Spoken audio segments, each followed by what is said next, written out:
मोहम्मद वाले मोहम्मद। आप सबको विलादत जनाब फातिमा ज़हरा सलामुल्लाह अलैहा मुबारक। और प्रोग्राम थोड़ा सा लेट हुआ है, इसके लिए आप सभी से एक बार माफ़ी चाहते हैं, माजरत चाहते हैं। लेकिन इंशाअल्लाह हमारे बीच ऐसी हस्तियां हैं इस वक्त मौजूद कि जो वक्त का हमको अंदाजा ही नहीं रहेगा, क्योंकि इनके पास वो नॉलेज है, इनके पास वो चीजें हैं कि हमको आगे के लिए जो है तो बहुत सारी चीजें पता चलेंगी, बताया जाएगा। इससे पहले मैं, क्योंकि इंट्रोडक्शन एक बहुत जरूरी है, तो मैं सबसे पहले हमारे गेस्ट जो यहाँ पर इस वक्त मौजूद है, मैं उनका आप लोगों को बहुत ही शॉर्ट उसमें एक इंट्रोडक्शन दे दूंगा। प्रोग्राम के प्रेसिडेंट जो है हिमायत अली जैदी साहब, ये हमारे शहर के अंजुमन खादिमुल मासूमीन, जो हमारी एक अकेली अंजुमन है यहाँ की, उसके सेक्रेटरी रह चुके लगभग माशाल्लाह 30 या 40 साल के सेक्रेटरी रहे। और खास बात यह रही है कि लोगों को जोड़ना जिसको बोलते हैं, वो काम उनको बहुत अच्छा आता है। और यहाँ पर जो हमारा एक अल हसन ट्रस्ट है, जिसमें शिफा खाना चलता है, दवा खाना, जो फ्री बहुत मतलब मेरे ख्याल से 10 या 5 रुपए में उस पर इलाज किया जाता है। तो पिछले 30 साल से हिमायत जैदी साहब चला रहे हैं और माशाल्लाह से बहुत ही अच्छे से चला रहे हैं। हमारे इस वक्त गेस्ट है साजिद पटेल साहब। साजिद पटेल साहब हमारे शहर के एक एक्टिविटिस्ट है और सोशल वर्कर है और कौशल्य विकास परिषद, महाराष्ट्र राज्य कौशल्य विकास परिषद के सेक्रेटरी हैं। ये टेक्निकल छोटे छोटे कोर्सेज जो होते हैं, जैसे मेहंदी क्लासेस, उसके बाद मोबाइल रिपेयरिंग वगैरह के छोटे छोटे डिप्लोमा कोर्सेज बोलिए, आपको 2-2, 3-3 महीने के शॉर्ट कोर्सेज चला के सर्टिफिकेट्स दिए जाते हैं। और इसके अंदर मेरे ख्याल से 170 कितने उसके ट्रेंड है, लगभग 200 से ज्यादा ट्रेंड इसके अंदर है और पूरी तरीके से गवर्नमेंट ऑफ महाराष्ट्र से रिकॉग्नाइज्ड है। और उसके बाद मौलाना साहब हमारे बीच में मौजूद है और मौलाना साहब की खास बात यह है, सिर्फ मौलाना बोलकर ही वो काम नहीं कर रहे। उनकी सबसे बड़ी खासियत यह है कि आप जो है तो एजुकेशन के ऊपर बहुत बड़ा काम कर रहे हैं जूनियर के अंदर।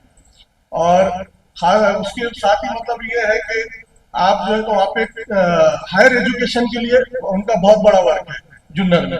मौलाना प्रधान साहब जो है और उसके बाद अब्बास गड़िया साहब है जो हमारे पूना से है और सोशल वर्कर है, एक्टिविटिस्ट है, और खास बात ये एजुकेशनिस्ट है। एजुकेशन के ऊपर उनका बहुत बड़ा काम है। सैयद यूशा साहब ये भी हमारे बीच में है। ये एजुकेशनिस्ट है, माशाल्लाह से एक स्कूल चलाते हैं, खुद इंजीनियर भी है और ह्यूमन राइट्स के लिए भी काम करते हैं। तो बहुत ही उसमें हमने ये प्रोग्राम को समेटना है। तो मैं अब जन्नत जहरा को माइक पर बुलाऊंगा कि एक वेलकम स्पीच के लिए।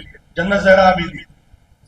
I, Janet Zahra, stand before you to welcome you all. It gives me immense pleasure to welcome all of you present here to this special occasion of Wiladat-e-Janab Fatima Zahra Salamullah Alaiha. Your presence here today reflects your commitment and enthusiasm, and it sets the tone for a wonderful event ahead. Thank you and welcome. Mehdi Ali Zaidi को बुलाना चाहूंगा। वो हिमायत अली जैदी साहब का शहर में कम करेंगे bouquet देकर।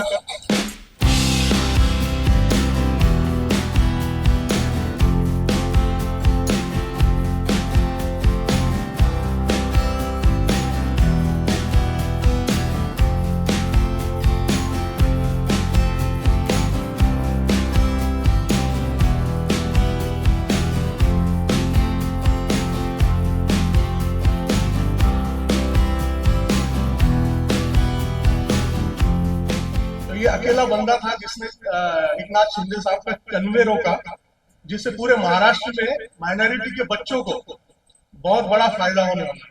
आप सब दुआ कीजिए कि वो फंड जल्दी से जल्दी रिलीज हो जाए। तो मैं अजहर भाई को यहाँ बुला के खास तौर से, क्योंकि माइनॉरिटी के लिए इतना बड़ा काम हुआ है मौलाना साहब ये, कि आज ये पूरे माइनॉरिटी के बच्चों को बहुत बड़ा फायदा होने वाला है। और ये लड़ाई सिर्फ उनके अकेलों की नहीं थी, उनके साथ वाकई में बहुत सारे लोग थे, जैसे साजिद पटेल साहब है और उनके टीम के लोग हैं।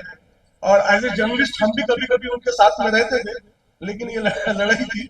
आइए हमारे लिए बोले हिमाचल जी। अब रजा साहब के लिए मैं क्या बोलूं, औरंगाबाद में एजुकेशन की बहुत ज्यादा कमी है, बल्कि जीरो में है। कुछ दिन स्कूल चले, मैं अपने जब सेक्रेटरी था जब 2 स्कूल चलाया, दीनी मदरसे भी और दोनों की, लेकिन उसके बाद से एकदम जो तो, और जहाँ एजुकेशन नहीं है वो कौम कभी भी तरक्की नहीं कर सकते, जहाँ भी एजुकेशन नहीं है। तो ये एक बहुत अच्छा काम कर रहे हैं रजा साहब, रजा अहमद साहब जो तो, कि कम से कम आने वाला जनरेशन तो नहीं सुधर जाएगा, कुछ सही वो होगा, सही रास्ते पे आएगा।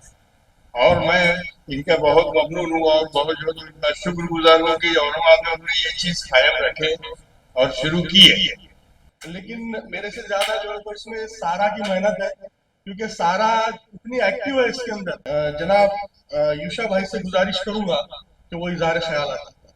मैं सबसे पहले इस मदरसे के मुंतज़मीन और ये मदर डे सेलिब्रेशन जो प्रोग्राम यहाँ मुनक़िद किए, मतलब जनाब रजा आबिदी साहब और खानम सारा मैम और यहाँ औरंगाबाद के सभी मुंतज़मीन और उनके साथ में काम करने वाले तमाम लोग और जितने यहाँ ख़वातीन हज़रात आई हैं और जितने मेहमान, उनका तहे दिल से शुक्रिया अदा करता हूँ। और सबको इस मदर डे सेलिब्रेशन की और माँ फातिमा ज़हरा सलामुल्लाह अलैहा उनकी पैदाइश की मुबारकबाद पेश करता हूँ। और आप सबका फिर से एक बार तहे दिल से शुक्रिया अदा करता हूँ कि आपने मुझे इस नाचीज को ये मौका दिया कि मैं यहाँ आके कुछ कलाम आपसे हम कलाम हूँ। तो सबसे पहले बच्चों, आपको एक बात बताना चाहता हूँ, क्योंकि ये बच्चों का मदर्स डे का सेलिब्रेशन है, तो ये बहुत ही इम्पोर्टेंट दिन है तुम्हारी जिंदगी में। जो मदर्स डे जिसके नाम से मंसूब है, उनकी टोटल सवाने उम्री अगर आप सबसे पहले आपका काम है तो उनको अगर एक बार पढ़ें तो आप समझ जाएंगे कि आया वो कितनी अच्छी माँ थी, आया वो कितनी अच्छी ज़ौजा थी, आया कितनी अच्छी बेटी थी, आया कितनी अच्छी खुद यानी अपने शौहर के लिए और अपने खानवादे के लिए और अपने समाज के लिए एक औरत थी, जिसका आज हम इस सेलिब्रेशन कर रहे हैं। और इसके पीछे सबसे बड़ा जो राज है उनका, वो ये है कि वो आलम गैर मौलमा थी, मतलब वो हर उलूम को जानती थी। मतलब इसका बेस क्या हुआ, अगर ऊपर जाना है आपको तो इस जो हम इदारा या आप जो काम कर रहे हैं या जो बच्चे हैं, इनको चाहिए कि वो इल्म हासिल करें। अगर आप इल्म का म्यार इस कदर बुलंद करेंगे तो आपकी जिंदगी में भी वो सब रास्ते खुलेंगे जो आप तरक्की हासिल करना चाहते हैं। मैं ज्यादातर देखो बच्चों से काउंसलिंग करता हूँ और ज्यादा मैं एजुकेशन पे मतलब काम करता हूँ, तो जिसकी वजह से हमें पता है कि कौन बच्चा क्या कर सकता है कौन नहीं कर सकता है, लेकिन मैं उसके साथ में प्रैक्टिकल ओरिएंटेड हूँ। आज मैं आपके सामने, आप क्योंकि सब छोटे हैं, एक चीज एक मतलब हम बात रखेंगे जो आप उसको प्रैक्टिकली समझेंगे कि आप किस तरह रहना चाहिए इस माशरे में। आप आए, आपका नाम? सैयद वसी अब्बास, माशाल्लाह, इसके लिए आप सब ताली बजाएं एक बार। आप यहाँ खड़े हो जाए, यहाँ और हाथ ऊपर करें दोनों अपने, एक हाथ जितने आप ऊपर कर सकते दीवार को, और इससे ज्यादा कर सकते आप?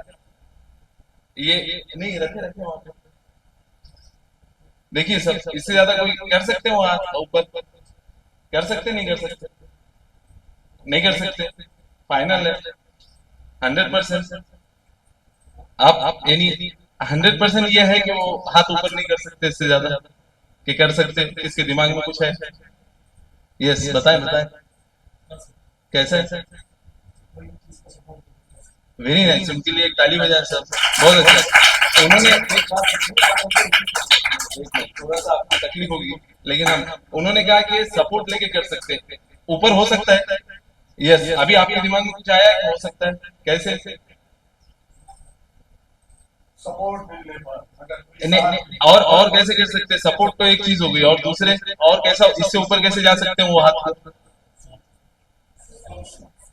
हाँ, वो सपोर्ट हो गया सीढ़ी। और दूसरा कोई, अगर वो जंप लगाए तो जा सकते, थोड़ा जंप लगा के।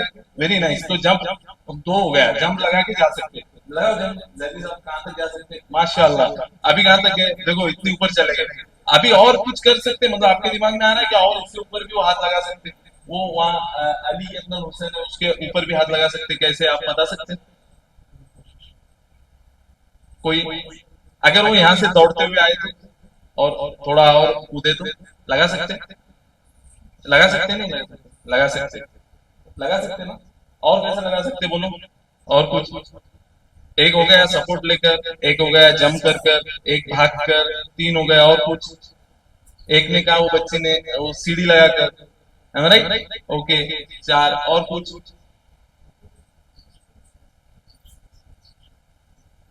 अगर वो ट्रेनिंग करे, रोज मश्क करे, मतलब कराटे क्लासेस जाए या जाए। आपने देखा होगा अगर कोई कराटे खेलता है तो कितनी ऊपर तक किक मारता है या कितनी ऊपर तक जंप कर सकता है। आपने पोल जंपिंग देखी होगी या और दूसरे गेम्स देखे होंगे। तो इसका मतलब वो बच्चा जो अभी यहाँ पे खड़ा था आपके सामने, भाई आप अभी खुद के लगा सकते हैं ना, आपके अंदर ताकत आ गई, आप कराटे खेलेंगे तो वहां तक भी पहुंच सकते हैं। ये बच्चा जो जैदी साहब है, कुछ मिनट पहले एक हाथ लगाने के बाद वो अपने आप को बोल रहे थे कि हम उसके ऊपर नहीं पहुंच सकते। Am I right? लेकिन बिकॉज ऑफ आप सबकी मदद से with in a few second वो उस ऊंचाई को भी पार करने को तैयार है। Am I right? किसकी मदद से? हम सबकी मदद से। दैट इज कॉल्ड माशरा। दैट्स कॉल्ड माशरा। एक बच्चे के जहन में इस तरीके से बीज बो देना कि तुम वहां पे नहीं पहुंचता था, वो पहुंचे, इसको कहते हैं माशरा। तो आप अंडरस्टैंड कि आपने 5 मिनट में, आप यकीन मानो, वो बच्चे को कहां से कहां पहुंचा दिया। वो हाथ लगा सकता है, आपको भी आ गया कि आप लगा सकते हैं, आप ट्रेनिंग कर सकते हैं। मतलब with in a few second अगर आप सिर्फ उसकी पीठ पे शाबाशी दें, कुछ मदद ना करें, तब भी वो बच्चा पहुंच सकता है। इसको बोलते हैं पॉजिटिव अवेयरनेस।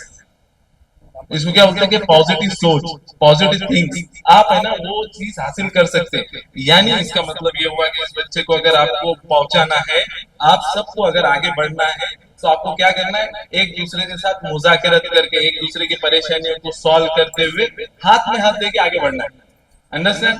तो कोई भी लाइफ, थैंक यू, इनके लिए ताली बजाए। इसका जो कंक्लूजन आपको दे रहा हूं कि कभी भी याद रखो कि कोई भी चीज को हासिल करने के लिए माशरे में जरूरी नहीं है कि उसको पैसे से या और किसी से मदद की जरूरत है, नहीं, आपके सिर्फ दिल से उसको एक रिस्पेक्ट और एक हाथ की जरूरत है कि ये कर सकता है, और उसको एक सपोर्ट देना है कि बाबा ये नहीं, इस तरीके से अगर आप जब मुजाकरत करेंगे तो आप एक दूसरे को पहचान लेंगे। और कोई भी काम आप जब एक बच्चे को 5 मिनट में वहां पहुंचा सकते, तो इसी बच्चे को आप उसकी लाइफ में डॉक्टर जरूर बना सकते, आप IIT में जरूर डाल सकते, आप NIT में में जरूर डाल सकते, आप उसको जो चाहिए उसके आस को वहां पहुंचा सकते हैं। अंडरस्टैंड? यहाँ पे मेरे से अच्छे काउंसलर और भी लोग हैं जो उनके लिए रखो, लेकिन मेरा ये फाइनल कंक्लूजन है कि आप ये जो आबिद रजा आबिदी साहब और बाकी सब जो ये टीम कर रही है, आप उसमें आमाहंग रहे, आप साथ में एक दूसरे का हाथ दे, तो आप अपने गोल को अचीव कर सकते हैं। इत्तेहाद में आपका अचीवमेंट है, आप एक दूसरे को ये कर सकते हैं। वो आखिर दावाना अल्हम्दुलिल्लाहि रब्बिल आलमीन। Thank you. बहुत ही अच्छे अंदाज में आपने बच्चों को बताया, और मैं आपसे एक और रिक्वेस्ट करूंगा। ये तो छोटे बच्चे हैं, हमारे को प्रॉपर वे नहीं पता होता है कि 10 के बाद हमको क्या करना है, 12 के बाद किस तरफ जाना है। मैं बताऊंगा कि मैं जब 10 पास हुआ तो मेरे को नहीं पता था मैं कहाँ जाने वाला है, क्या करना है। हिमायत जैदी साहब ने बताया, वहीं पे चलता था। और हम लोग क्रिकेट खेलते थे, वो छत पे जाके ये कौन है उनको डांटे, पहले भगाए, तो हम बोलते थे कि हमारी जगह है, आप हमको कौन होते डांटना। तो उन्होंने मेरे को as a proofreader first job दिया, 300 रुपए कुछ मिलते थे, और वहां से मेरी जर्नी शुरू हुई, अभी तक मेरा हुआ। और मैं तो वे नहीं, इनसे सबसे रिक्वेस्ट यही करूंगा कि ठीक है औरंगाबाद में तो आप आए, हम तक पहुंचे, लेकिन आप जो तो और छोटी छोटी जगह है कि आप आइए कभी, आपको जो है तो आने पूरा एक बड़ा अच्छे से प्रोग्राम।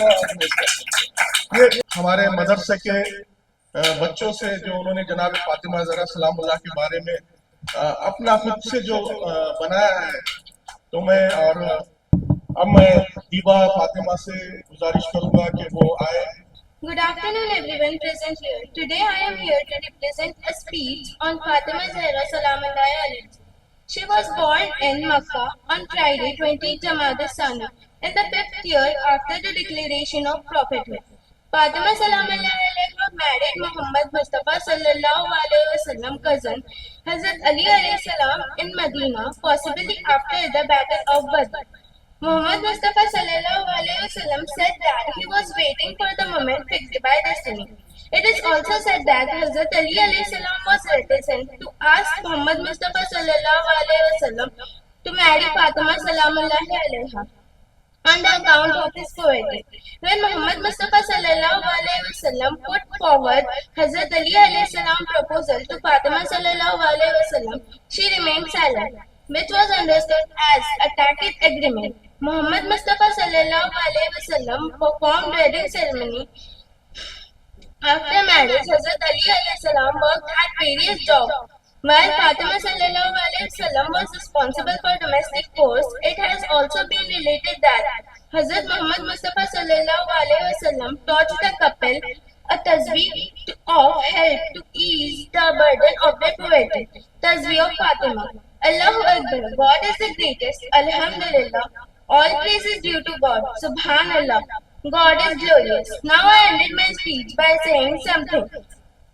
हक ये है मजलूम को हक ये है मजलूम का खाती है दुनिया, एहसान फरामोश फिदक खाती है दुनिया। इस बीबी के हक में शामिल है नमक भी, हाँ आज भी जहरा का नमक खाती है दुनिया। Thank you.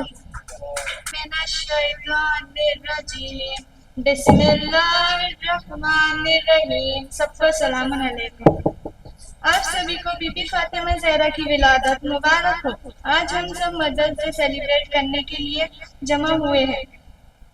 दरे बतूल से खैरात मांगने के लिए, दरे बतूल से खैरात मांगने के लिए फरिश्ते अर्श से बनकर फकीर आते हैं। बीबी फातिमा ज़हरा कौन है? आप रहमतुल्लिल आलमीन की बेटी, कुल्ले ईमान की ज़ौजा, जवानाने जन्नत की सरदार की माँ है फातिमा। रहमतुल्लिल आलमीन की रहमत का नाम है फातिमा। आपकी फजीलत को देखिए, आपके कितने सारे लक़ब है, सैयदा, आबिदा, ताहिरा, राज़िया, मर्ज़िया, बतूल, उम्मे अबिया। आपका सबसे खूबसूरत नाम उम्मे अबिया। ये नाम आपके बाबा ने खुद रखा था। उम्मे अबिया का मतलब है बाप की माँ। कि क्या बताऊं क्या क्या है फातिमा, कि क्या बताऊं क्या क्या है फातिमा, रसूल अल्लाह के दिल का टुकड़ा है फातिमा, हसन व हुसैन की माँ है फातिमा, बड़े ही एहतराम से पढ़ना लैलतुल कद्र को, बड़े ही एहतराम से पढ़ना लैलतुल कद्र को, लैलतुल कद्र का तर्जुमा है फातिमा। शुक्रिया। अब मैं अजहर भाई से गुजारिश करूंगा कि वो मार्टी के बारे में थोड़ा रोशनी डालेंगे। हमारे खुसूसी मेहमान और इस प्रोग्राम को जो आबिद भाई का तो नाम आ रहा है, मगर इसके पीछे जो है सारा मैडम, उनका मैं खुसूसी नाम लेना चाहूँगा कि थोड़ा शॉर्ट में इनके बारे में थोड़ा मैं बोलना चाहूँगा कि यहाँ पे कॉर्पोरेशन में हमने सीबीएसई स्कूल चालू कराया। मैंने कमिश्नर साहब को बोला था कि मुंबई में पुणे में सीबीएसई स्कूल चालू है, उस तरह कॉर्पोरेशन में भी महानगर पालिका में चालू है। तो कमिश्नर साहब ने मेरी एक जो निवेदन था उसका उन्होंने एक संज्ञान लिया और उसको समझा उन्होंने। यहाँ पे 6 स्कूल सीबीएसई के स्कूल जो तो कॉर्पोरेशन में महानगर पालिका ने चालू किया और फ्री में जो तो बच्चे उसमें पढ़ते थे। तो उसके बाद बच्चों की तादाद बढ़ गई।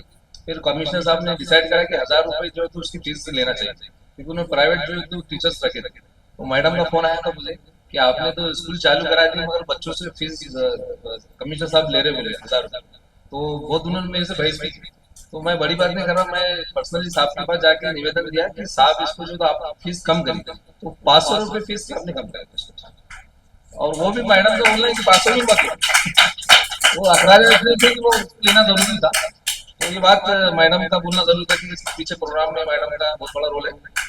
और बाकी अभी जो मार्टी के बारे में सबने जो तो मुझे इस्तेमाल करे, हौसला अफजाई करे, उसमें एक बड़ी टीम है हमारे, जो साथी भी हमारे सेक्रेटरी है अशफाक भाई है, और पूरे महाराष्ट्र में बहुत सारे इसमें लोग काम कर रहे हैं। मार्टी क्या है तो थोड़ा आप शॉर्ट में मैं आपको समझाऊंगा, ज्यादा मैं आपको लंबा नहीं लूंगा। उसमें आपको समझना पड़ेगा सारथी को, जो मराठा समाज के लिए गवर्नमेंट ने सारथी बनाई है। तो मराठा के जो लोग बच्चे हैं, जो गरीब बच्चे हैं, आर्थिक दुर्बल है, उनको आगे बढ़ाने के लिए तो सारथी के लिए स्थापना की। उसी तरह महाज्योति का जो तो स्थापना हुई ओबीसी समाज की, और बार्टी जो है एससी समाज के लिए काम करते हैं। हालांकि उन्होंने जो 2 साल पहले अमृत बनाया ओपन कैटेगरी के लिए, उसमें जो तो खुला जो तो ओपन बोले तो बम्बन लोगों के लिए। हम हमारे जब बच्चे गए वहाँ पे अमृत में, तो उन्होंने खुला बोल दिया कि आपका जो तो महामंडल है, अल्पसंख्यक आयुक्त है, आपको उसका फायदा नहीं मिलेगा। अब उसके बाद आती है मुसलमानों की, उसके लिए कोई अब इदारा ऐसा नहीं। तो हम लगातार 4 साल से कोशिश कर रहे थे कि भाई मुस्लिम समाज को भी तो मार्टी की ऐसी संस्था की स्थापना होना चाहिए। और हमारे जो तो निवेदन है, हमारे जो तो हमने सीएम को रुकाए थे, फिर हमने मुंबई में जाके आंदोलन करे, उसका गवर्नमेंट ने संज्ञान ली और उनको भी ऐसा एहसास हुआ कि हिंदूवादी गवर्नमेंट ने जो तो पार्टी की मंजूर हमको जो तो पिछले साल उसमें उन्होंने 7 करोड़ का उसमें स्टॉक के लिए जो है तो 11 जने जो है तो उसका कार्यालय के लिए एक ऑफिस की जगह भी दिए, और हाल ही में 6 महीने पहले 6 एकड़ जगह भी दिए। ये बात सब अभी कागजी है। तो हमें इसमें अभी क्या फायदा होने वाला है, जैसा सारथी बार्टी महाज्योति में जो तो बहुत सारे जो तो उसके जरिए यूपीएससी में कलेक्टर बने लोग, एमपीएससी के जरिए बहुत बड़े अधिकारी बने, पीएचडी में आप जो है तो 40,000 रुपए एमफिल कर रहे, 60,000 रुपए हर महीने को आपको दे रहे, और मुसलमानों को ऐसी कोई आपको गवर्नमेंट की तरफ से कोई सहूलत नहीं। तो इंशाल्लाह साल 1.5 साल में हम जो तो मार्टी जो तो इसकी अमलबजारी करेंगे। और हमारे जो मुस्लिम बच्चे जो साफ बोल रहे थे कि सपोर्ट होना चाहिए, तो हम तो कर रहे हैं सपोर्ट, मगर गवर्नमेंट का भी एक सपोर्ट था, बहुत बड़ा अहम रोल था। तो इंशाल्लाह मार्टी के जरिए हमारे बच्चे कहीं ना कहीं हमें जो है तो कलेक्टर भी मिलेंगे, आपको एजुकेशन में अच्छे अच्छे इदारे में दिखेंगे, और कहीं ना कहीं हमारे शहर के साथ साथ महाराष्ट्र का भी नाम हमारा मुसलमान बच्चे ऊंचा करें। तो मैं ज्यादा नहीं कहूंगा, इंशाल्लाह जब तक ये हौसला का हकदार मैं जब तक नहीं हूँ, जब तक मेरे मार्टी के जरिए हमारे एक कलेक्टर बनना चाहिए, एमपीएससी में बच्चा कोई हमारा आगे बढ़ना चाहिए, पीएचडी में उसको फायदा होता है, इस्तेमाल का मैं इतनी बात करके आपको बात कर रहा हूँ। हम दुआ करेंगे कि अल्लाह जो है तो जल्द से जल्द वो जो गवर्नमेंट है अभी इस वक्त वो बजट रिलीज करे और बच्चों को उसका जल्द से जल्द फायदा हो। और अब मैं जैनब को माइक पर बुलाऊंगा, वो इज़हार ख्याल अपना पेश करें। अस्सलामु अलैकुम वरहमतुल्लाहि वबरकातुहू। जनाब फातिमा सलाम अलैहा की विलादत आप सभी को मुबारक हो। मैं आपके सामने बीबी फातिमा जहरा के बारे में कुछ पेश करना चाहती हूँ। बीबी फातिमा सलाम अलैहा की विलादत 20 जमादी सानी 5 बेसत को हुई। रसूल खुदा ने आपका नाम फातिमा रखा। फातिमा के मायने हैं अपने जहन्नुम की आग से, अपने पीरोकारों को जहन्नुम की आग से बचाने वाली। रसूल खुदा ने आपका नाम फातिमा रखा। आपकी विलादत मदार अक़दस जन्नतुल बक़ी मदीने मुनव्वरा मक्का मुकर्रमा में हुई। और बीबी फातिमा ज़हरा की शहादत रसूल खुदा की शहादत के 2.5 महीने बाद हुई।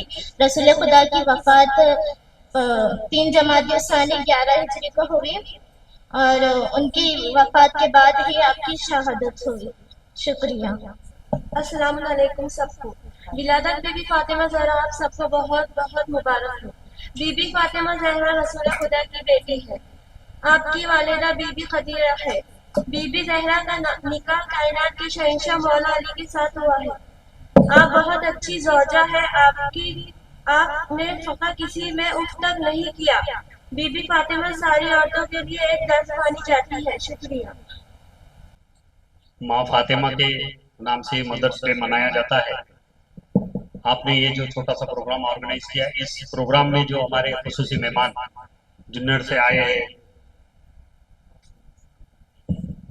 चीफ गेस्ट अब्बास गाड़िया साहब है जो पूना से आए हैं, यूशा साहब है, शाहिद प्रधान साहब है, हमारे जैदी साहब है, ये सब खुसूसी मेहमानों के बीच ये जो कार्यक्रम हो रहा है, मैं सबसे पहले ये जो बाहर से आए इन सभी लोगों का हमारे औरंगाबाद वालों की जानिब से खैर मकदम करता हूँ, उनका वेलकम करता हूँ। उसी तरह से जो बच्चों ने मेहंदी के क्लासेस वगैरह यहाँ पर अटेंड किए थे, उसमें से कुछ प्राइजेस निकले थे। 3 बच्चों के मेहंदी के डिजाइन के सर्टिफिकेट यहाँ पर हमको देना थे, मगर मेरे पास वो डॉक्यूमेंट्स किसी वजह से लेट मिले और मेरे फॉरवर्ड करने में मैं देर हो गई, तो वो बच्चों के सर्टिफिकेट जो है तो मैं माफी चाहता हूँ। आपको मंडे के रोज जो है तो अली भाई के पास में वो बच्चों के सर्टिफिकेट मिल जाएंगे। दूसरा ये कि जैदी साहब यहाँ पर है, एक अंजुमन खातिमुल मुस्लिमीन बोल के एक ट्रस्ट चलता है, उसमें 25 साल यहाँ पर मुकम्मल हो गए। उनके अंडर में जो है तो अल हसन क्लिनिक चलता है, उसके भी 15 जनवरी को जो है यहाँ पर 25 साल कंप्लीट हो रहे। उनकी इस मेडिकल लाइन की खिदमत के लिए जो है तो मैं उनको सलाम करता हूँ, उनको मुबारकबाद देता हूँ। और ऐसे कामों के लिए कम्युनिटी के साथ साथ सभी लोगों की अगर आप मदद के लिए या उनको इन्वॉल्वेशन अगर उसमें रखेंगे तो हर लाइन से हम जो है तो मदद करने के लिए यहाँ पर तैयार हैं। आज के मौके पर यहाँ बहुत सारी चीजें बच्चों के लिए मुझको बोलना है। हमारे जैसे सदर हमारे अजहर भाई ने मार्टी के बारे में बताया, सब बच्चों के जहन में एक चीज आ जानी चाहिए कि मार्टी क्या है। मार्टी ये प्योरली माइनॉरिटीज के लिए, मुसलमानों के लिए, मुसलमानों के जितने भी लोग उसमें आते हैं, जितने भी कास्ट के लोग उसमें आते हैं, सभी बच्चों के फायदे के लिए, छोटे से छोटे बच्चे से लेकर बड़े से बड़े बच्चों के लिए ये माइनॉरिटी डिपार्टमेंट काम करेगा। अजहर भाई की मेहनत से मार्टी की मंजूरी पिछली गवर्नमेंट ने हमको दे दी, मार्टी बन गई। अजहर भाई की मेहनत से हमको अल्पसंख्यक आयुक्तालय मिला। अल्पसंख्यक आयुक्तालय के अंडर में जो छोटे छोटे बच्चे जैसे आप लोग पढ़ रहे हैं, आने वाले टाइम में ये बच्चों को ट्यूशन की फीस पूरी माफ रहेगी। जगह जगह पे इनके छोटे छोटे शिकवनी वर्ग के ट्यूशन क्लासेस चालू है। वो स्कीम आज भी है, लेकिन क्या है वो स्कीम के ऊपर ऑर्गेनाइज करने के लिए कोई एक ढांचा नहीं था, ऑफिसर्स लेवल की एक कमेटी नहीं थी, उनके ऊपर कोई क्लासरूम दर्जे का कोई ऑफिसर ये योजनाओं को देखने के लिए नहीं था। तो बहुत सारी हमारे लिए मुसलमानों के लिए योजना पिछले कई गवर्नमेंटों ने निकाली, मगर आने वाले कुछ समय के अंदर 10-15 सालों में धीरे धीरे जो मुसलमानों के लिए जो स्कीम्स थी वो बंद कर दी गई। ये सारी स्कीम्स ये मार्टी के जरिए से, जैसा आपके शिकवनी वर्ग है, मदरसों में जो बच्चे पढ़ रहे हैं वो मदरसों के लिए फंडिंग, उनके लिए किताबें, कंप्यूटर लैब, बिल्डिंग बनाना है, इन सारी चीजों को पैसे अभी हाल ही में हमारे कलेक्टर के थ्रू हमको मिल सकती है। जो बड़े बच्चे हैं जो टेक्निकल एजुकेशन ले रहे हैं उनके लिए मार्टी के माध्यम से जो है तो छोटे छोटे कोर्सेज दिए जाएंगे, उनको सर्टिफिकेट दिया जाएगा। और इसमें प्रोविजन है जो इंस्टीट्यूट ये बच्चों को ट्रेनिंग देगा उनको पर बच्चा पर मंथ बच्चे का स्टाइपेंड जो है तो इंस्टीट्यूट को भी मिलेगा, बच्चों को भी मिलेगा। प्लस ट्रेनिंग खत्म होने के बाद में ये गवर्नमेंट की जिम्मेदारी है कि उन बच्चों का प्लेसमेंट भी हो। जो बच्चों ने ट्रेनिंग अलग अलग हासिल की उनको अलग अलग कंपनी में जो है तो इंटरव्यूज होकर वो बच्चे वहां जाएंगे। ये काम के लेवल पे होगा। IAS IPS इन बच्चों के लिए, जो बच्चे हमारे क्वालिफाइड है, वो बच्चों के ट्रेनिंग के लिए भी मुफ्त में जो है तो एक ट्रेनिंग सेंटर हमारे औरंगाबाद से ही स्टार्ट हो रहा है, जिसके लिए हमारे कलेक्टर साहब ने पिछले दिनों 6 एकड़ जगह आपको सैंक्शन करके दी। ठीक है, आने वाले दिनों में वो बिल्डिंग कंस्ट्रक्शन तैयार होने के लिए उसके लिए वक्त है। जब तक वो बिल्डिंग कंप्लीट नहीं होता, समाज कल्याण के अंडर में जो दूसरी बिल्डिंग है वहां पर प्रोविजन हो रहा है कि जो बच्चे एप्लीकेशन करेंगे, जो बच्चे हमारे फॉरेन जाएंगे, ठीक है, अभी 75 बच्चों के लिए हमारे फॉरेन के लिए गवर्नमेंट ने जो है तो स्कीम्स निकाली थी। ये हमारी कमी है कि हमारे पास से 40 ही बच्चों के एप्लीकेशन उसमें फॉरवर्ड हो सकते हैं। तो योजनाएं गवर्नमेंट की बहुत आती है, वो योजनाएं खत्म ना हो, इसलिए हमारे माशरे के सभी जिम्मेदारों का ये काम है कि हमारे बच्चों के लिए गवर्नमेंट से क्या आ रहा है, उसके लिए कौन कैपेबल है, उसके लिए किस तरीके से एप्लीकेशन करना है, क्या डॉक्यूमेंट लगेंगे, किस तरीके से करना है, ये हमको छोटे छोटे लेवल पे सब लोगों को काम करना होगा। यही काम हमारे अजरबैजान के साथ में पूरे लोग, बहुत सारे इंस्टीट्यूट वाले ये लोग काम कर रहे हैं। इसमें सभी तबके के लोगों को फायदा मिलेगा। छोटे छोटे जो इंस्टीट्यूट है, जो गवर्नमेंट की बहुत सारी, आप देखिए कई लोगों को नहीं मालूम है, माइनॉरिटी में तो सभी आते हैं। माइनॉरिटी के लिए जो स्कीम से बंद हो गई, छोटी सी स्कीम IDMI बनती है, infrastructure development for minority institute. ये सेंट्रल गवर्नमेंट की माइनॉरिटी अफेयर्स के अंडर में चलने वाली एक स्कीम है। इस स्कीम में जो इदारा माइनॉरिटी से रिलेटेड है, जिसके पास गवर्नमेंट, स्टेट गवर्नमेंट या सेंट्रल गवर्नमेंट का माइनॉरिटी का सर्टिफिकेट है, या दोनों सर्टिफिकेट नहीं है और 70% बच्चे माइनॉरिटी के हैं पढ़ने वाले, तो उस बिल्डिंग फंड के लिए वो 50 लाख से ज्यादा फंड वन टाइम में गवर्नमेंट देने का वो प्रोविजन है। तो ऐसी सारी स्कीमें पूरे ऑल इंडिया में बहुत सारे माइनॉरिटी के इंस्टीट्यूट है, लेकिन गवर्नमेंट क्या है, धीरे धीरे फंड्स नहीं दे रही है, धीरे धीरे प्रपोजल के लिए कमिटी नहीं रख रही है, तो उसकी ऐड नहीं हो रही, हमारी योजनाओं का प्रचार व प्रसार नहीं हो रहा ढंग से, और वो प्रचार प्रसार हो रहा तो कौम के निचले तबके तक जो उसके बेनिफिशियरी है, जो उसका फायदा उठा सकते हैं, उन लोगों तक वो डॉक्यूमेंटेशन कैसे होनी चाहिए वो नहीं जा रहा। ये सभी काम जो है तो अली भाई को भी मैं बोलूंगा कि आप ये सभी काम अपने नीचे कमेटी में लेके जाइए। कुछ चीजों की होंगे किसी को नाराजगी होगी, तो उन सारी योजनाओं को उनको समझा के बताओ कि ये बच्चों का आने वाले टाइम में इससे कैसा फायदा होगा। जहां जहां आपको मदद लगेगी, अल्हम्दुलिल्लाह हम सब लोग आपके लिए मदद करने के लिए तैयार है।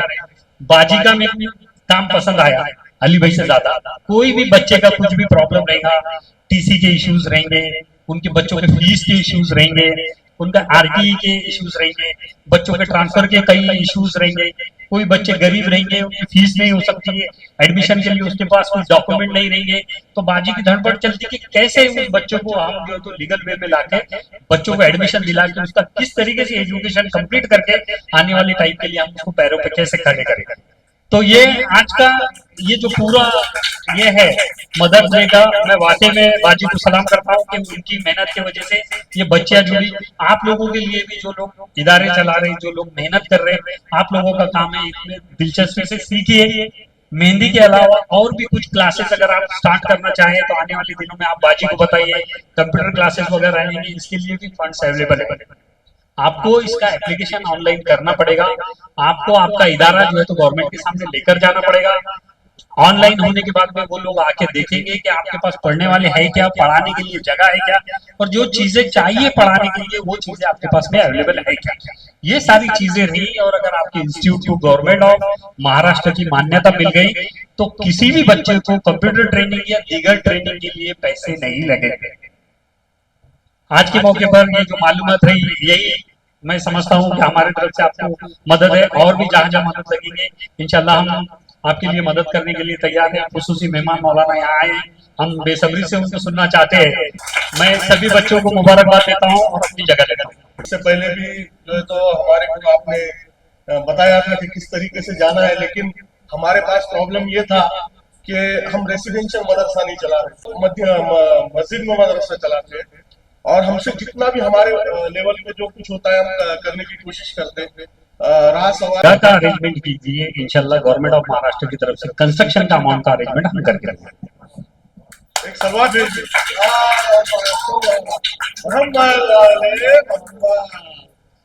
ये आप लोगों को एक खुशखबरी भी मैं आज के मौके पे दे ही देता हूँ, हालांकि कुछ टेक्निकल चीजों की वजह से मैं नहीं चाह रहा था कि डिक्लेयर करूं। हमारा जो है तो जमीन का हो चुका है, और इंशाल्लाह रेसिडेंशियल मदरसा स्कूल साथ में क्योंकि मदरसा और स्कूल जरूरी है और उसके साथ में टेक्निकल जो छोटे छोटे जो अपने टेक्निकल कोर्सेज है वो भी जरूरी है, तो हम इसके लिए काम कर रहे हैं। मौलाना साहब मैं आपको बताना चाहूंगा, लेकिन वो फॉर कंस्ट्रक्शन के लिए दिया गया है।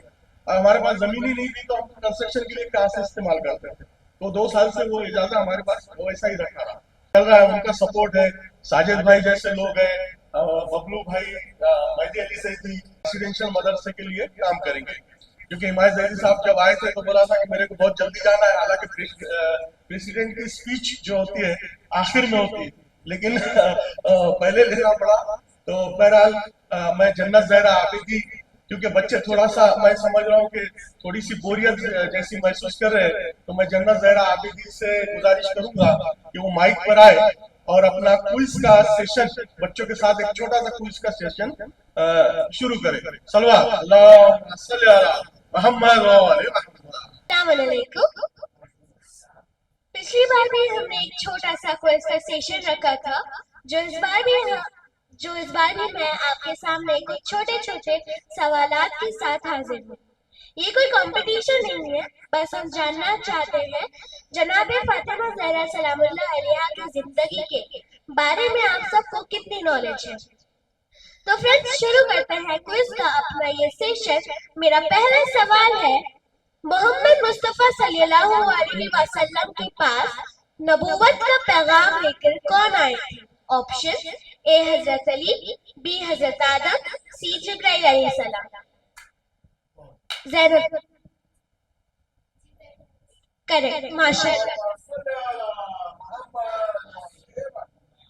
क्वेश्चन सेकंड, फातिमा ज़हरा सलामुल्लाह अलैहा के बारे में ये किसने कहा था? या फातिमा अंता उम्मे अबीहा। ऑप्शन ए जनाब अबू तालिब, बी बीबी ज़ैनब, सी हज़रत मोहम्मद मुस्तफा सल्लल्लाहु अलैहि वसल्लम। माशाल्लाह करेक्ट। क्वेश्चन थर्ड, जनाब फातिमा ज़हरा का यौम विलादत बताएं। ऑप्शन ए बी जमादुल आखिर बैसत के बाद, बी ए के जमादुल आखिर बैसत से पहले, सी 22 जमादुल सानी।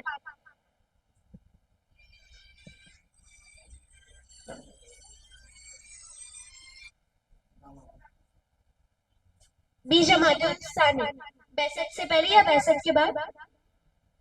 रॉन्ग।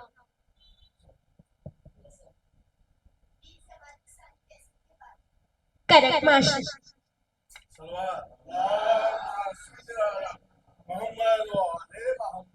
क्वेश्चन 4, बीबी फातिमा के बच्चे कितने थे? Option A 6, B 5, C 3।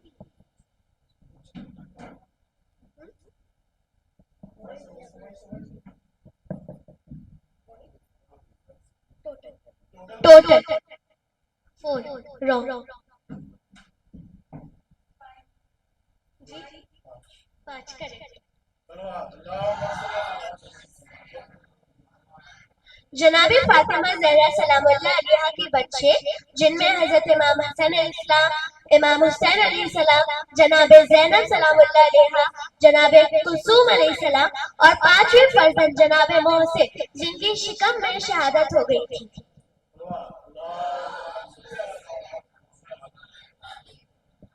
Question 5, बीबी फातिमा के फादर इन लॉ ससुर का नाम बताएं। ऑप्शन ए हजरत इब्राहिम, बी हजरत अबू तालिब, सी हजरत नूह। जी करेक्ट, माशाल्लाह।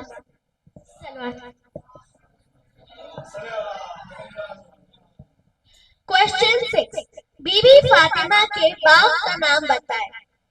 ऑप्शन ए बाग सिदक, बी बाग फदक, सी बाग ज़ैनब।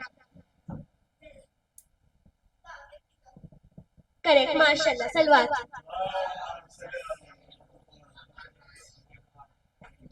क्वेश्चन 7, बीबी फातिमा ज़हरा का बर्थ किस शहर में हुआ था?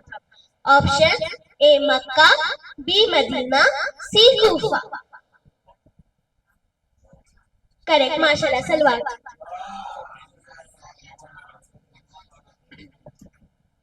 बीबी फातिमा के किस बेटों को सरदार जन्नत के नौजवान कहा गया है? ऑप्शन ए हजरत इमाम हसन, बी हजरत इमाम हुसैन, सी दोनों इमाम हजरत इमाम हसन और हजरत इमाम हुसैन को।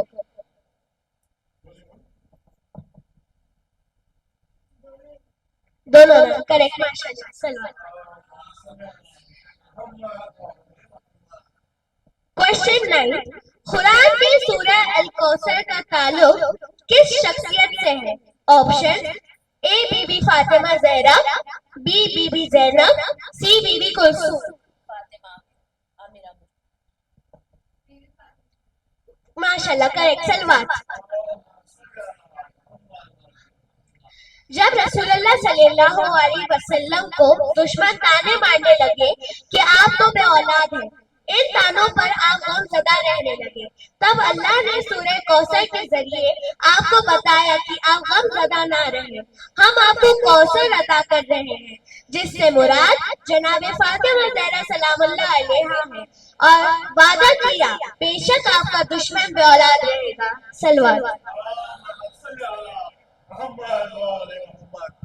शुभी अब्बास घड़िया भाई की तरफ से एक छोटा सा वो है कि एक ब्रेक लिया जाएगा क्योंकि नमाज का भी टाइम है, लेकिन मौलाना साहब कुछ सुने बिना किसी को भी जाना नहीं है, बच्चे भी यहीं रहेंगे। औज़ु बिल्लाहि मिनश शैतानिर रजीम, बिस्मिल्लाहिर रहमानिर रहीम, अल्हम्दुलिल्लाहि रब्बिल आलमीन, वस्सलातु वस्सलामु अला सय्यिदिल अंबिया वल मुरसलीन, सय्यदना शफीना बिल कासिम मुहम्मद व आलिहि तय्यबीन अत्ताहिरीन अल मासूमीन अल मज़लूमीन, सियमा बक़ियतुल्लाहि फिल अरज़ीन। बिस्मिल्लाहिर रहमानिर रहीम, रब्bi इश्रह ली सदरी व यस्सिर ली अमरी वहलुल उक़दतम मिन लिसानी यफ़क़हू क़ौली। बाबा से बुलंद सलवात। सबसे पहले तो मैं आप लोगों को विलादत की मुबारकबाद देता हूँ। काफ़ी चीज़ें कवर हो गई है, टाइम बहुत कम है हमारे पास, तकरीबन 7 मिनट के आसपास का टाइम है, तो मैं अपनी बात को पूरी करने की कोशिश करूँगा इंशाअल्लाह। ये हमारी खुशकिस्मती है कि हमारे पास ऐसे रोल मॉडल्स है कि जिनके पीछे चलकर और जिनकी बात सुनकर हम अपनी दुनिया भी कामयाब कर सकते हैं और आखिरत भी कामयाब कर सकते हैं।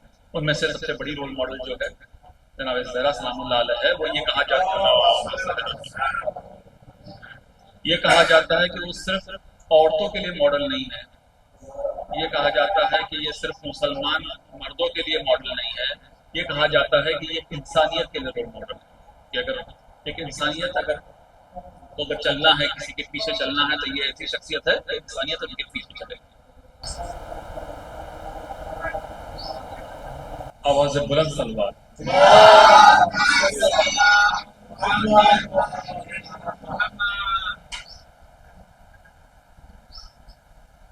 ये हमारे लिए रोल मॉडल्स है। हमें जाफरी भी कहा जाता है। तो छठे इमाम से पूछा गया कि कौन है आपके, मतलब जिसको आप बोलते हैं कि ये हमारे चाहने वाले हैं, आप किसको मुंतखब करते हैं? तो हदीस ये है कि हम उनको मानते हैं कि जो हमारी राह पे चलते हैं, कि जो हमारी बताए हुए रास्ते पे चलते हैं उसकी वजह से। तो मैं बस अपनी बात को खत्म करने के लिए एक बहुत अहम हदीस की तरफ आपको लेके चलता हूँ। एक जैसे प्रेसिडेंट साहब ने बताया कि एजुकेशन का एक बड़ा प्रॉब्लम है, यहाँ पे डिस्कशन हो रहा है, तो एजुकेशन एक बड़ा प्रॉब्लम है। तो एजुकेशन के प्रॉब्लम अगर कहीं पर आता है और एजुकेशन का प्रॉब्लम अगर कहीं होता है तो उसकी असल जड़ क्या होती है, रूट प्रॉब्लम क्या होती है? कहीं ना कहीं मुझे ये लगता है कि लोगों के लिए why should be go for education, हमें एजुकेशन क्यों हासिल करना चाहिए, वो क्यों क्लियर नहीं होता।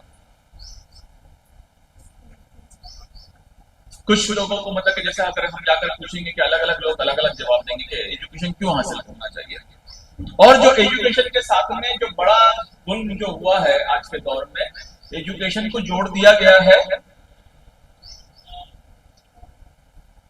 इसको कहते हैं कि शिकम के साथ में, पेट के साथ में, ओके, रोजी रोटी के साथ में। तो एजुकेशन के ऊपर सबसे बड़ा जोर है कि मतलब एजुकेशन अगर हासिल करेंगे तो आपको रोजी रोटी मिलेगी, लेकिन इस्लाम ये कहता है कि एजुकेशन और इल्म हासिल करेंगे तो आप इंसान बनेंगे। तो जरूर ये है कि आप इंसान बने सबसे पहले। अगर इंसान बनने के लिए एजुकेशन की जरूरत है, जब इंसान बनेंगे तब रोजी रोटी कमाएंगे। एक मैं हदीस जो हमें चाहिए कि अगर हमें पूछना है कि किससे पूछे कि एजुकेशन क्यों हासिल करें, तो एक मैं हदीस पेश करता हूं हज़रत अली अलैहिस्सलाम की। अल इल्मु सुल्तान मन वजदहु साला बे व मन लम यजदहु सीला अलैह। तो मौला ये फरमाते हैं कि इल्म जो है सुल्तान है। अगर आपके पास में नॉलेज रहेगा तो आपके पास पावर रहेगा, और वजदहु साला बे, अगर आपने इल्म हासिल कर लिया तो आपकी सरबुलंदी होगी, आपकी इज्जत होगी। और अगर आपने लम यजदहु सीला अलैह, अगर आपके पास में इल्म नहीं हुआ, आपने इल्म हासिल नहीं किया, तो आप ज़लील और ख्वार होंगे। तो ये हदीस को अगर हम समझे तो आज की अगर हम हालात देखते हैं मुसलमानों की, तो ये बहुत वाज़ेह हो जाता है क्योंकि मुसलमानों ने इल्म छोड़ दिया, तो इसीलिए वो ज़लील और ख्वार होते हैं। और जो लोग इल्म हासिल करते हैं वो आगे बढ़ते हैं। तो हमारे बच्चों के लिए क्लियर होना चाहिए कि अगर हमें इल्म हासिल करना है तो इस वजह से हासिल करना है क्योंकि हमारे रसूल ने अहमियत दी, हमारे इमामों ने अहमियत दी, हमारे सारी बड़ी शख्सियतों ने अहमियत दी कि इल्म हासिल करो। अगर इल्म हासिल नहीं करेंगे तो क्या होगा? ज़लील और ख्वार। एक इंसान के अंदर ऐसी नफ्सियात है, एक ऐसी नफ्सियात है कि वो हर इंसान के अंदर पाई जाती है, जिसको डीएनए के अंदर पाई जाती है कि कोई भी जलील होना पसंद नहीं करता। हर इंसान को इज्जत चाहिए। अगर गरीब से गरीब इंसान आएगा, आप अगर उसको कुछ देर लेके उसको गरीब करके देंगे तो वो ले लेगा, उसको भी इज्जत चाहिए। हर इंसान को इज्जत चाहिए क्योंकि इंसान के उसके नफ्सियात के अंदर ये चीज है कि उसको इज्जत चाहिए। और मौला ये फरमा रहे कि अगर इल्म हासिल नहीं किया तो आप जलील हो जाएंगे, दूसरों के सामने जलील हो जाएंगे, कुछ नहीं कर पाएंगे। तो बस मेरे पास में 1 मिनट है, तो मैं ये बताना चाहता हूं कि हमारे जवानों के लिए, हमारे बच्चों के लिए बहुत जरूरी है कि इनके पास में एक टारगेट हो कि मैं क्यों इल्म हासिल करूं। अगर जितने भी लोग जो ये बताया जाता है कि जो कामयाब होते हैं, तो उनका वाई बहुत क्लियर है कि मैं ये काम क्यों करना चाहता हूँ। जब भी ये क्लियर नहीं रहेगा, हम लोग कभी कभी आकर बहुत ज्यादा क्या करना है, कैसे करना है, तो बात तो बहुत करते हैं, क्यों करना है, मतलब कि भाई मैं क्यों हासिल करूं। मतलब फॉर एग्जांपल मैं एक मिसाल देता हूं कि अक्सर यूपी के गांवों में और मैं गांव में जाकर देखता हूं, तो इल्म की अहमियत अगर जब रोजी रोटी के लिए सोची जाती है कि रोजी रोटी के लिए हासिल करना है, कि क्यों इल्म हासिल करना है कि पैसा मिल जाए, तो एक जो पढ़ा लिखा बंदा रहता है शायद उसको जल्दी नौकरी नहीं मिलती, लेकिन हो सकता है कि एक ड्राइवर है या कोई चीज है, उसको जाकर वो बाहर चले गया, उसको 40-50 हजार की नौकरी मिल गई, तो बच्चे के दिमाग में क्या आएगा कि भाई मैं तो ये ड्राइवर बन जाता हूँ, ज्यादा पैसा कमाऊंगा, मैं तो ये बन जाता हूँ। वो काम में बुराई नहीं है, हम ये नहीं बोलते कि वो काम बुरा है, लेकिन अगर औलवियत बंदी करी जाए कि हम अगर मुसलमान अपने हिसाब से हमें क्या काम करना है, हमें खैरुल बरिया बनना है, लोगों की मुश्किल आसान करने वाला बनना है। मतलब एक टाइम ऐसा इंशाल्लाह जो अभी हम तहरीक देखते हैं मुसलमानों के अंदर एजुकेशन के, इंशाल्लाह जल्दी ऐसा एक दिन आएगा कि भाई हिंदुस्तान की मुश्किल आसान करने वाले वो मुसलमान होंगे। वैक्सीन कौन बनाएंगे? मुसलमान होंगे। वो टेक्नोलॉजी कौन बनाएंगे? वो मुसलमान होंगे। जिस तरह से हमारे पास में एक नमूना है डॉक्टर कलाम का कि जिन्होंने मिसाइल के हवाले से मुसलमानों को रोशन कर दिया, ऐसे बहुत सारे कलाम आने वाले टाइम के अंदर पैदा होंगे और इसी के हमने इंशाल्लाह जमीना बनाना है बावाज़ बुलंद सलवार।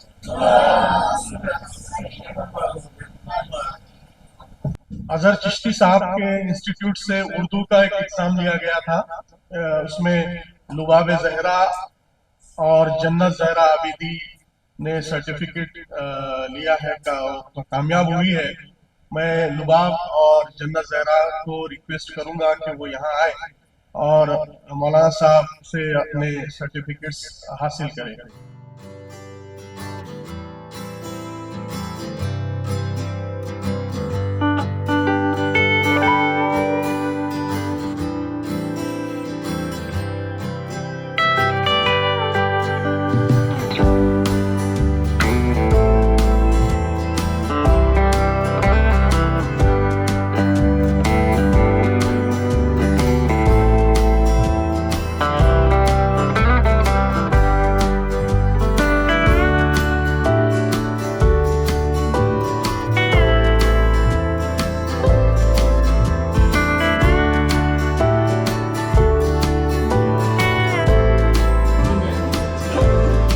एक बार फिर से हाजिर हुए हैं और मैं अब मौलाना शाहिद प्रधान साहब से गुजारिश करूंगा कि जो दीनियात में बच्चे पास हुए हैं उनके प्राइज़ जो है तो अपने हाथों से डिस्ट्रीब्यूट करें। मौलाना शाहिद प्रधान साहब।